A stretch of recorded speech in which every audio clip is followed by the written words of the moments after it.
¿Y si la rebelión más brutal del sur hubiera sido cuidadosamente borrada, eliminada de cada página de la historia?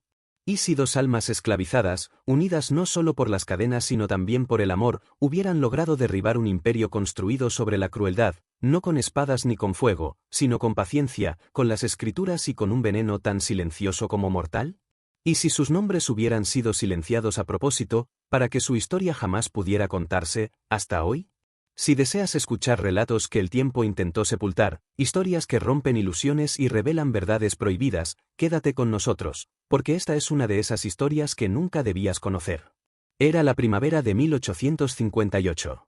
El aire pesaba, cargado de polen y de juicios, cuando una joven llamada Abigail fue llevada a la plantación de Fairhaven. El carro que la transportaba avanzaba entre sacudidas bajo un cielo del color del acero deslustrado. Llegó sin zapatos, sin documentos y sin un nombre que alguien quisiera registrar.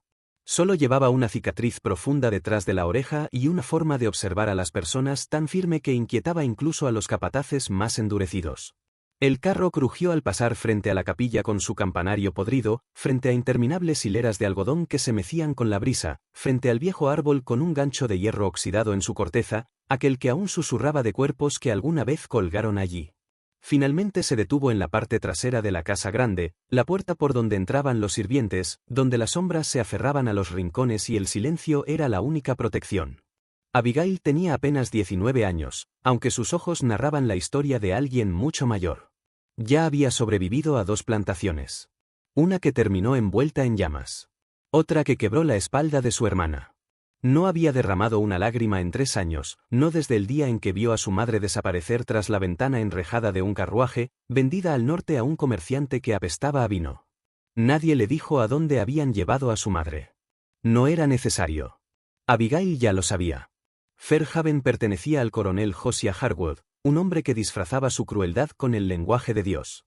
Un viudo que se llamaba a sí mismo filósofo de la causa del sur, capaz de recitar las escrituras mientras ordenaba azotar a un hombre, o de hablar sobre virtud mientras dejaba que su mirada se posara en las más jóvenes de las esclavas de la casa.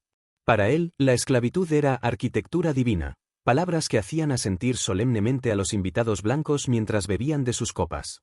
Para él, Abigail no era más que una pieza anónima en su maquinaria de sufrimiento.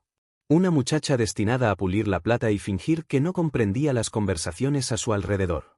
Pero Abigail escuchaba. Siempre escuchaba. Sus manos dejaban los suelos limpios hasta que sus nudillos sangraban, pero sus oídos recogían secretos.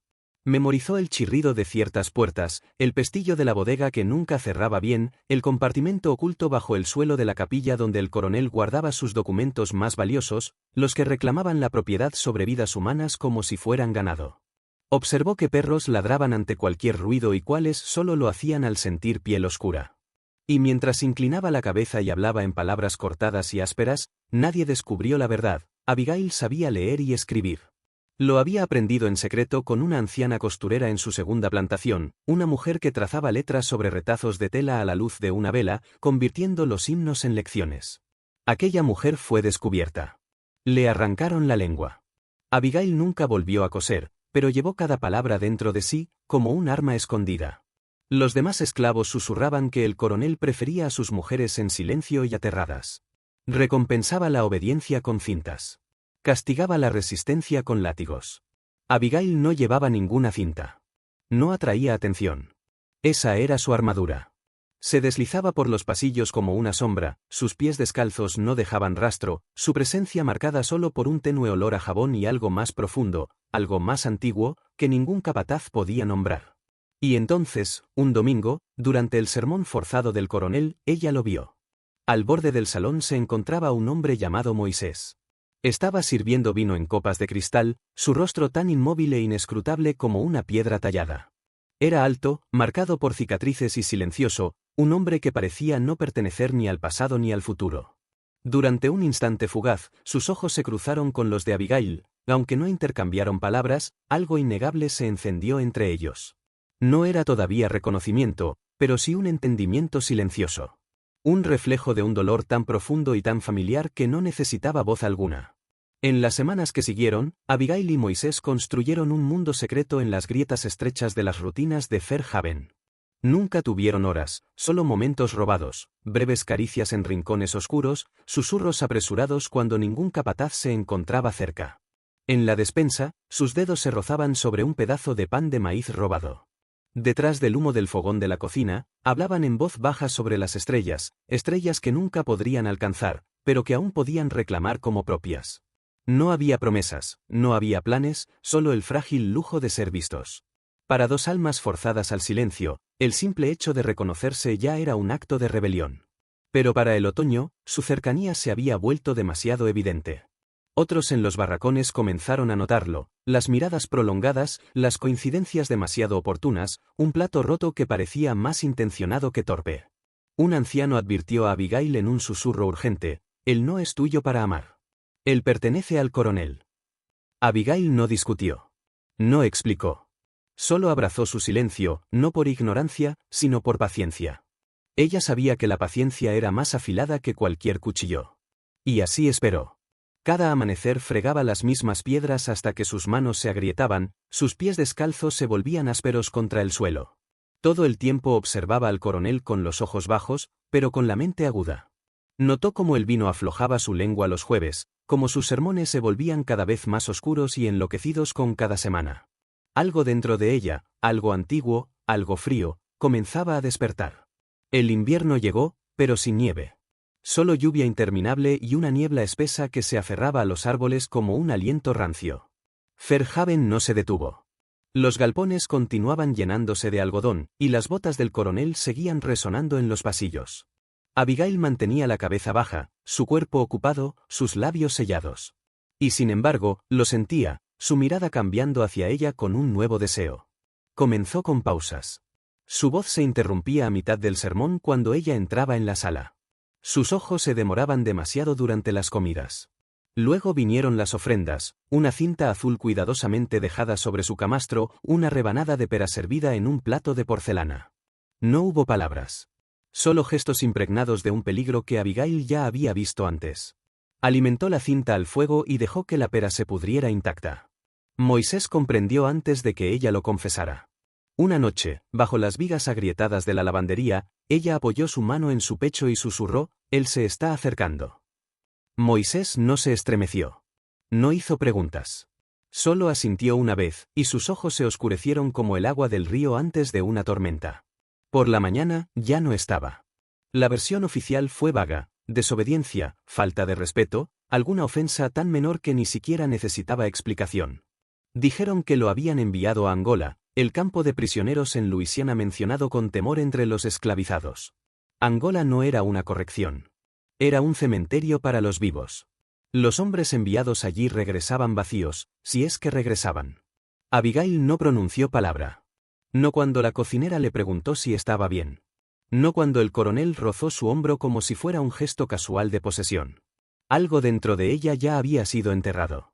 No Moisés, porque aún vivía, aunque lejos. Lo que había muerto era la última ilusión frágil de seguridad. Desde entonces, se movió como la niebla, presente, pero intocable. Continuó con sus tareas, pero sus manos ya no recogían solo polvo.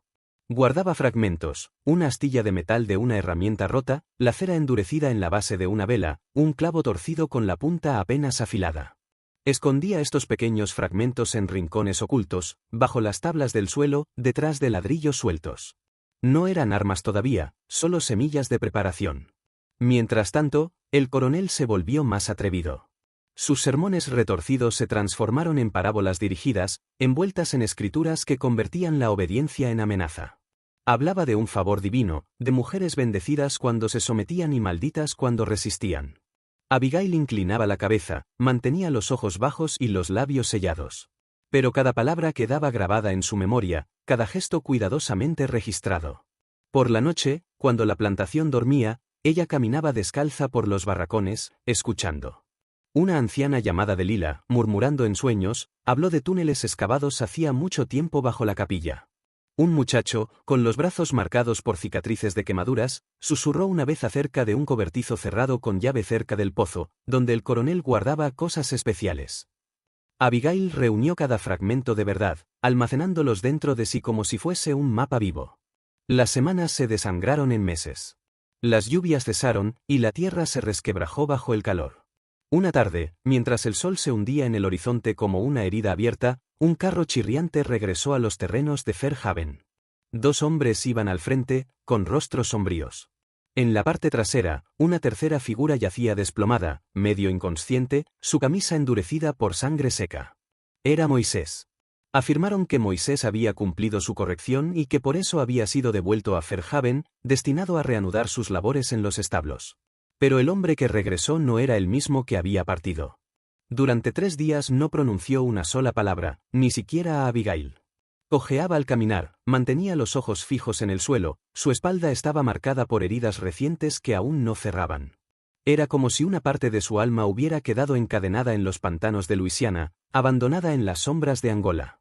Cuando por fin rompió su silencio, lo hizo con solo 4 palabras: «Es peor de lo que pensamos». Esa noche, bajo el resplandor débil de un farol agrietado, habló en fragmentos. Su voz era baja, áspera, contando horrores demasiado vastos para darles forma completa en frases. Habló de hombres sin nombre, traficados en secreto mucho después de que la trata hubiera sido prohibida. Habló de jaulas bajo el suelo de la capilla, escondidas tras la apariencia de las escrituras y de la santidad. Habló de un obispo que llegaba una vez al año para bendecir los castigos como si fueran rituales sagrados. Abigail escuchó en silencio, no porque las revelaciones la sorprendieran, sino porque siempre lo había sabido. Cada sermón había sido una máscara para los gritos. Cada himno había cargado con el eco del sufrimiento.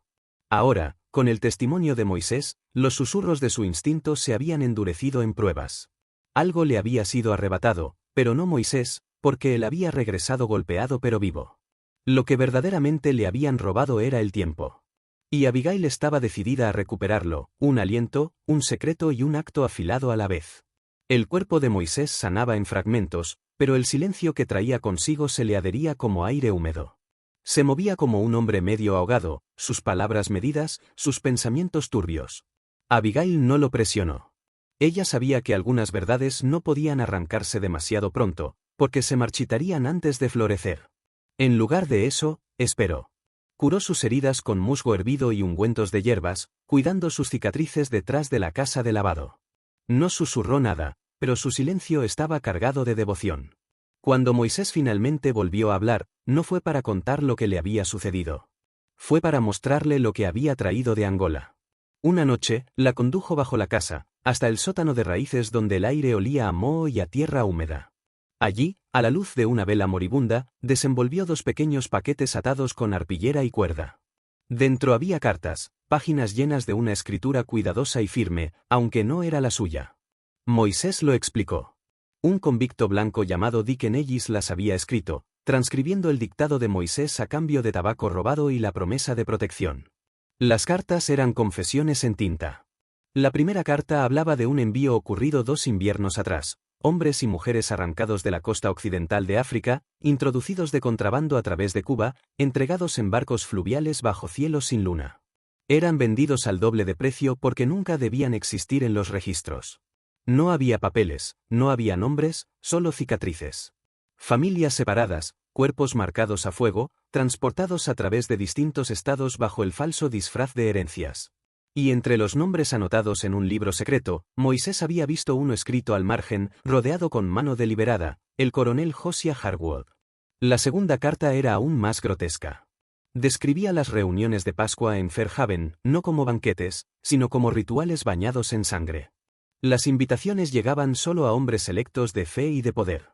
A los sirvientes se les acusaba de desafío, eran atados frente al altar y azotados mientras se recitaban versículos.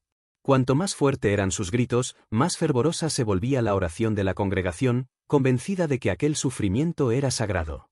A veces obligaban al acusado a confesar pecados que nunca había cometido. A veces, recogían la sangre. Abigail leyó las cartas una y otra vez. No porque dudara de ellas, sino porque reconocía en ellas lo que siempre había sospechado, la verdad, ahora plasmada en papel y suciedad. No era caos. No era locura. Era un método, cuidadosamente disfrazado de rectitud.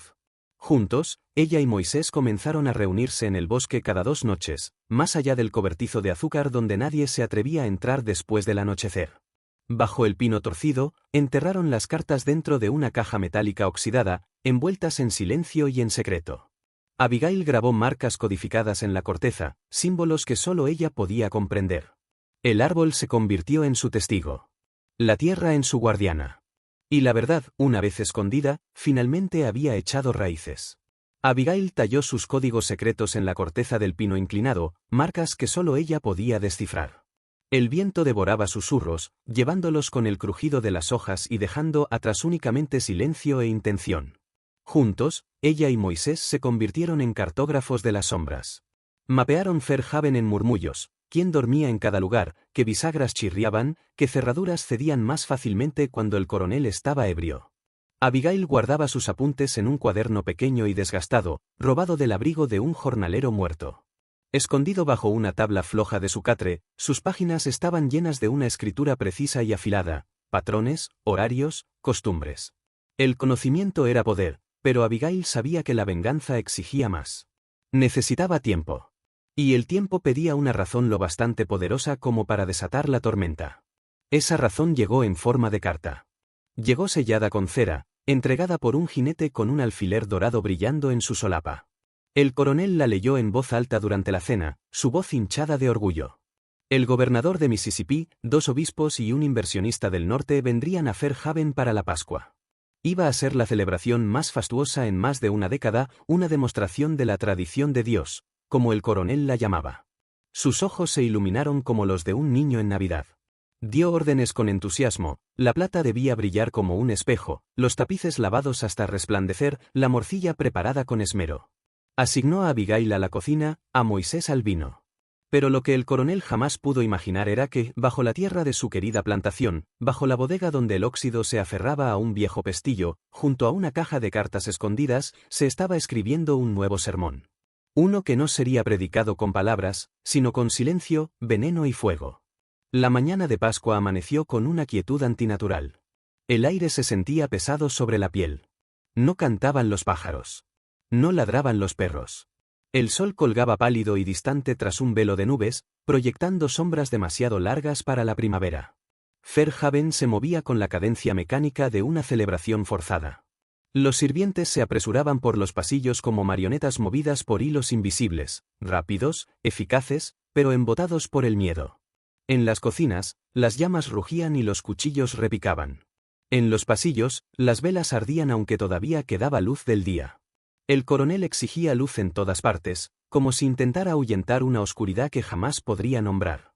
Las manos de Abigail se movían como engranajes de una máquina, midiendo, cortando, removiendo. Su rostro era una máscara indescifrable, pero en su interior sus pensamientos se dividían en cámaras, una para las tareas inmediatas, otra para el plan que aguardaba florecer y otra para la memoria.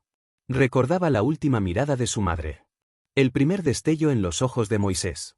El muchacho marcado por cicatrices que una vez le susurró cuáles hierbas podían sanar y cuáles podían matar. Nada de lo que tocaba era inútil. Ni su cuchillo. Ni su silencio. Todo tenía un propósito. Moisés se deslizaba por el comedor como el humo, invisible, inadvertido, pero presente en todas partes. Pulía el cristal, ordenaba los cubiertos, rellenaba las copas con una precisión cuidadosa. Había memorizado dónde se sentaría cada invitado, quien prefería bourbon en lugar de vino, quien probablemente se excusaría antes debido a la edad o a la enfermedad. Dentro de sus pantalones, ocultos en los pliegues de la tela, llevaba 2 pequeños frascos. Uno contenía polvo de belladona. El otro, una raíz molida que Abigail misma había preparado, un paralizante extraído de una planta que crecía detrás del viejo muro del cementerio. Los invitados llegaron en oleadas. El gobernador, alto, de rostro enrojecido, apoyado en un bastón más por vanidad que por necesidad. Un obispo de ojos nublados que parecían incapaces de ver el pecado en sus propias manos. Un inversionista del norte con guantes tan finos como cruel era su sonrisa. Elogiaron al coronel, alabaron su hacienda, a sus fieles sirvientes, su preservación de la tradición. El vino corrió antes que la comida. Los brindis resonaron una y otra vez. Desde las puertas de la cocina, Abigail observaba cómo sus risas se elevaban, cómo sus palabras se volvían cada vez más torpes, más oscuras. El sudor perlaba sus frentes aunque el aire era templado. Sus bocas se manchaban de púrpura por el licor. El veneno comenzó su trabajo en silencio. La mano del obispo tembló sobre el tenedor. El gobernador tropezó con una frase en latín. El inversionista dejó caer su servilleta, 2 veces, y la contempló como si el suelo mismo se hubiera desplazado bajo sus pies. El coronel no notó nada. Embriagado de orgullo y de vino, se preparaba para iniciar su sermón anual. Y entonces, Moisés actuó. Se colocó detrás del coronel con la calma obediente de un sirviente cumpliendo su deber. Su mano, firme como la piedra, cambió la copa del coronel por la que había preparado. El gesto fue tan sutil que pudo haber sido apenas un suspiro. La trampa estaba tendida. Abigail salió de la cocina y entró en el salón del banquete. Todas las miradas se dirigieron hacia ella, no con alarma, sino con desconcierto. Una sirvienta no interrumpía un festín. No en esa casa. No bajo el dominio de ese hombre. La boca del coronel se abrió, dispuesto a descargar su furia. Pero las palabras nunca llegaron. Su cuerpo se sacudió una vez, luego otra. La copa se deslizó de su mano, el vino carmesí derramándose sobre el mantel como sangre fresca. Se aferró al cuello, los ojos desorbitados, jadeando por un aire que jamás alcanzó. Nadie se movió. Ni para ayudar. Ni para gritar. Sus cuerpos los traicionaban, rígidos por la parálisis, sus lenguas pesadas como piedras. El aire mismo parecía zumbar, un murmullo grave que se incrustaba en los huesos de todos los que estaban en la mesa. Moisés avanzó con paso sereno y colocó su mano sobre el hombro del coronel. Su voz fue baja, pero retumbó como trueno.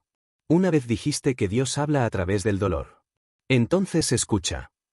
Abigail recorrió la mesa con pasos medidos, deliberados. Ante cada invitado depositó una hoja doblada, una copia de una de las cartas de Angola. Ninguno de ellos podía leer en ese momento, pero más tarde alguien lo haría. Alguien siempre lo hacía. La cabeza del coronel cayó hacia atrás. Sus ojos se voltearon hacia arriba. Sus labios se estremecieron una vez, y luego quedaron inmóviles para siempre. No lo habían matado con fuego, ni con acero, ni con gritos. Su final llegó por el conocimiento rescatado del secreto, por el veneno extraído de raíces más antiguas que cualquier sermón que hubiera pronunciado. Y cuando Abigail y Moisés se marcharon, no llevaron nada consigo. Ni la plata, ni la comida, ni siquiera las cartas. Solo se llevaron el silencio. Al amanecer, Fairhaven era una tumba. El salón del banquete apestaba a sudor, a vino, y a un leve rastro de hierbas quemadas. Afuera, los campos brillaban con rocío. Dentro, el silencio ahogaba el aire. Los sirvientes que descubrieron la carnicería no dijeron nada. Algunos lloraron en silencio. Otros se arrodillaron y rezaron. Pero ninguno se sorprendió.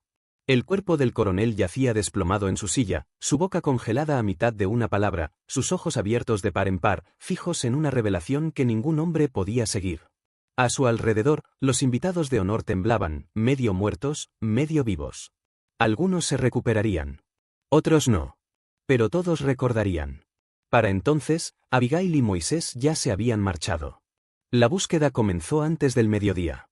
La milicia irrumpió en los terrenos, los perros olfatearon los campos, los látigos restallaron, los interrogatorios destrozaron cuerpos. Unos pocos fueron colgados, muchos más azotados. Pero no se encontró rastro alguno de los dos. Era como si la propia tierra los hubiera tragado enteros. Los rumores se propagaron como fuego. Algunos susurraban que se habían ahogado en el río, que sus espíritus ahora rondaban aquellas aguas. Otros hablaban de un túnel oculto bajo la capilla, excavado tiempo atrás por fugitivos y sellado detrás del altar. Una muchacha juraba haber escuchado a las paredes murmurar por la noche, la voz de Abigail recitando las escrituras al revés. Fairhaven comenzó a marchitarse. Los campos produjeron menos. Los capataces llegaban y huían en pocas semanas. De noche, se escuchaban pasos en habitaciones cerradas, puertas que se abrían aunque no hubiera viento. Un otoño, la capilla estalló en llamas. Aunque ninguna vela estaba encendida, ningún rayo había caído. Sus registros, escrituras de tierras, libros de nacimientos, registros de castigos, se deshicieron en ceniza. Los hombres del gobernador acudieron a investigar. No hallaron crimen alguno, ni culpables. Solo silencio, solo ruina. La historia fue enterrada. Las muertes etiquetadas como enfermedad. La tragedia, como alimento contaminado. Pero los lugareños sabían la verdad. Evitaban aquellas tierras. Los niños escupían al pasar frente a sus portones. Y aún así, los susurros continuaban. Algunos decían que si uno llamaba a las ruinas de la capilla a medianoche, alguien, o algo, respondía al golpe. Años más tarde, una carta apareció en Kansas. Sin firma. Escrita con la mano de una mujer. Relataba los horrores de Fairhaven, el contrabando, los rituales, el banquete. Dentro había una sola página de las cartas de Angola. El abolicionista que la recibió la publicó bajo el título Un sermón en rojo. El gobierno lo descartó como ficción. La Iglesia lo condenó como blasfemia. Pero la gente lo leyó. Y algunos recordaron. Luego llegaron los avistamientos.